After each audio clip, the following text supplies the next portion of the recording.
Hello guys, আমি Dipen. Welcome back to my channel Deep exclusive. So এখন আমি এই ভিডিওর মধ্যে অনেকগুলো বিষয়কে নিয়ে কিন্তু কথা বলবো। তো সবার ফার্স্টে যে বিষয়টাকে নিয়ে কথা হবে সেটা হচ্ছে কোথাও গিয়ে দেবদার রঘু ডাকাত।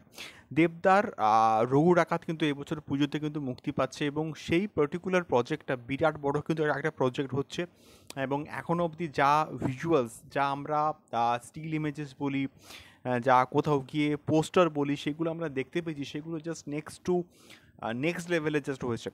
তো এখন যে বিষয়টা সামনে আসছে এবং অনেকগুলো পেজ থেকে কিন্তু বলা হচ্ছে এবং সেই বিষয়টা হচ্ছে কোথাও গিয়ে প্রচণ্ড কিন্তু ইন্টারেস্টিং, যে অনির্বাণ কিন্তু খুবই ইম্পর্ট্যান্ট একটা রোল কিন্তু প্লে করছে রঘু ডাকাতের মধ্যে, এবং সেই পার্টিকুলার রোলটা প্রচণ্ড কিন্তু ইম্পর্ট্যান্ট। এবং একটা গল্প আছে রায়মল্ল বলে, এবং সেই পার্টিকুলার যে ক্যারেক্টার, তার চরিত্রে কিন্তু কোথাও গিয়ে অনির্বাণ থাকতে পারে, এমনটা কিন্তু আপডেট উঠে আসছে এবং প্রিন্সও দেখলাম এই আপডেটটাকে শেয়ার করেছে।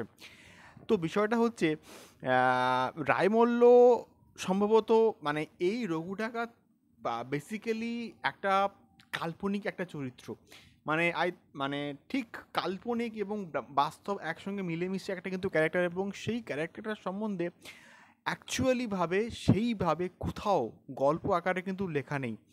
বাট এটার প্রেজেন্টেশনটা কিন্তু সেইভাবে হবে।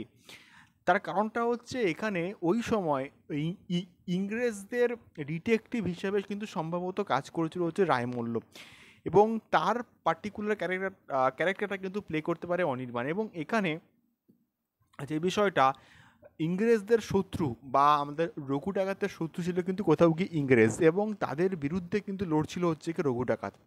তো তাদের মধ্যেকার একটা ক্ল্যাশ আমরা কিন্তু কোথাও গিয়ে দেখতে পাবো, অর্থাৎ রায়মল্ল ভার্সেস রঘু ডাকাত, এই ক্ল্যাশটা আমরা কিন্তু কোথাও গিয়ে দেখতে পেতে পারি বড় পর্দাতে।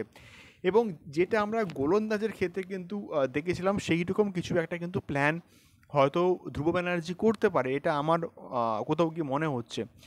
তো দেখা যাক কী হয়, এটা আদৌ সত্যি খবর নাকি ফেক নিউজ। এটা তো আমরা যখন টিজার আসবে তখন আমরা কিন্তু আরও ভালো করে কিন্তু কথাবার্তা বলতে পারবো। দ্বিতীয়ত যে বিষয়টাকে নিয়ে কথা বলবো সেটা হচ্ছে গিয়ে আহ, শাকিব খানের আপকামিং প্রজেক্ট তাণ্ডব।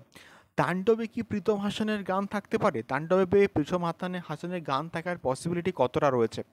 তো রিসেন্ট টাইমে পরপর দুটো প্রজেক্টে, বরবাদ এবং তুফানে, কিন্তু প্রীতম হাসানের গান ছিল, এবং দুটো প্রজেক্টের দুটো গানই সুপার ডুপার কিন্তু হিট হয়েছে।